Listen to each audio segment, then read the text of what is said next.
crisis surrounding North Korea escalating. Washington's only carrier based outside America, Uss Ronald Reagan, conducted what have been described as routine military drills in the South China Sea under the vigilant eye of China. F-18 Super Hornet jet fighters took off from the deck of the USS Ronald Reagan aircraft carrier on Saturday as two Chinese frigates maintained a line-of-sight vigil, Reuters reported.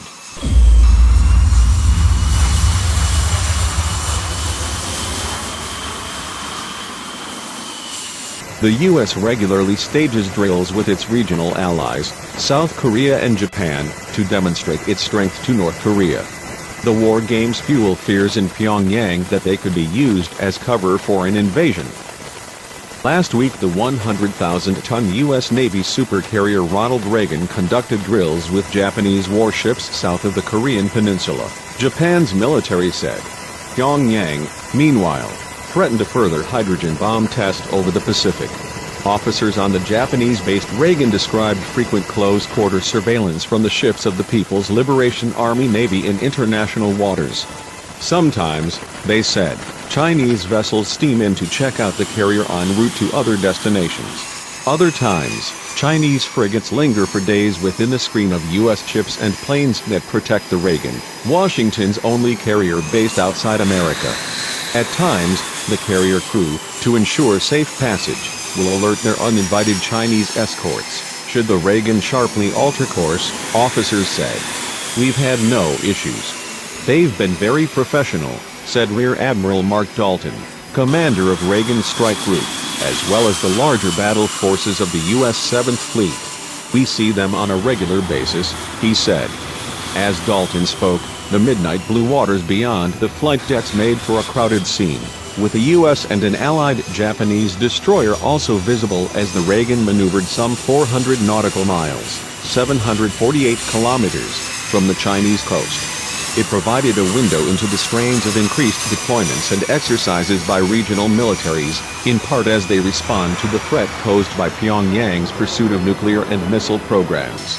Routinely carrying between 60 to 70 aircraft on board, the carrier sends between 80 to 100 sorties daily, the core of a dominant U.S. military presence in Asia that analysts believe China could still take years to supplant.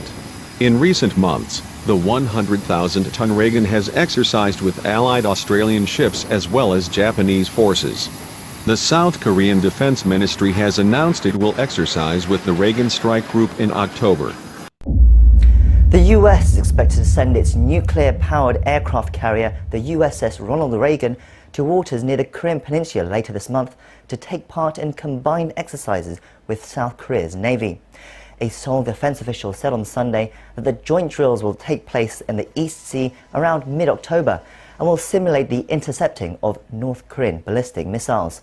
The USS Ronald Reagan, based in Yokosuka, Japan, will likely come as part of a strike group with other warships, including Aegis destroyers and nuclear submarines. This comes after the US flew B-1B strategic bombers and fighter jets near North Korea's border last week, which the regime then condemned and threatened to shoot out of the sky.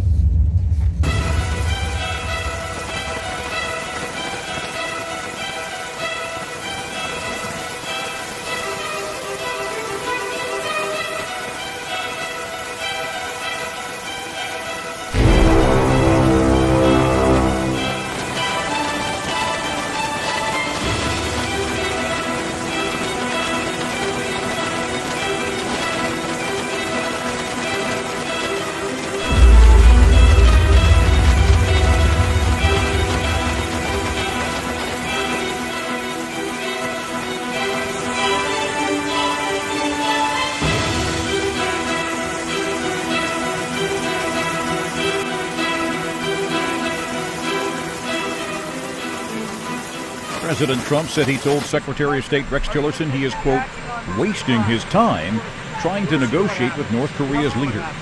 On Twitter on Sunday, Trump wrote, "Save your energy, Rex. We'll do what has to be done." He was referring to North Korea's Kim Jong-un as Little Rocket Man. On Saturday, the State Department said North Korea has shown no interest in pursuing talks on its nuclear and missile programs after Tillerson acknowledged the United States has been communicating directly with North Korea. from the Trump administration on North Korea. Secretary of State Rex Tillerson admitting there is direct communication between the U.S. and Kim Jong-un's regime, raising the possibility of diplomatic talks with Pyongyang amid the heightened nuclear tensions. This after he met with Chinese leaders yesterday in Beijing. But you know, today, President Trump raised some eyebrows by tweeting this, quote, "I told Rex Tillerson, our wonderful Secretary of State, that he is wasting his time trying to negotiate with little Rocket Man." Then he added, "Save your energy, Rex. We'll do what has to be done."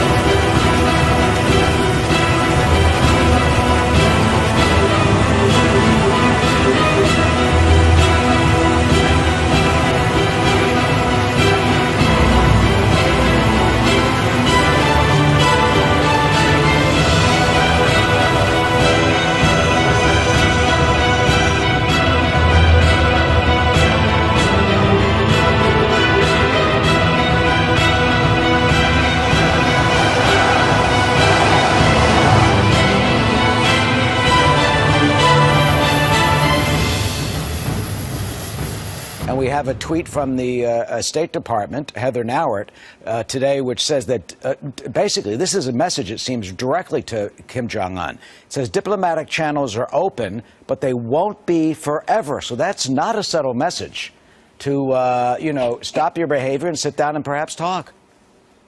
It's not a subtle message, Eric, and we have seen these mixed messages before. Remember Secretary of Defense Mattis saying that we have, quote, military options available to us. No one seems to know what those might be that wouldn't harm the people of South Korea or endanger our troops in South Korea or Japan. But the problem with North Korea is, and here I have to give President Trump a break, he inherited this mess from a succession of Republican and Democratic presidents who have tried to solve the Korea problem and haven't been able to do so. And we have a young, brash, 33-year-old dictator who's racing ahead in his military program to try and get a weapon that the United States will have to pay attention to as an instrument of regime survival. So let's just hope that those who say that Mr. Kim is actually intent on self-preservation as opposed to suicide, let's just hope they're right. But let's stand back also and ignore for the moment the president's tweets and look at what's happening on the ground. At long last, there seem to be some back-channel talks going on. This would be a good thing because, as Rex Tillerson said, everyone, and I assume he means the president and that as well, needs to lower the temperature a bit. But you know, Judy, the talks, and there's a point you talked about the president inheriting this. I mean, he just had a tweet within the last hour. Expressing that exact situation. This is what he says. He says, being nice to Rocket Man hasn't worked in 25 years. Why would it work now? Clinton failed, Bush failed, and Obama failed. And he adds ominously, I won't fail.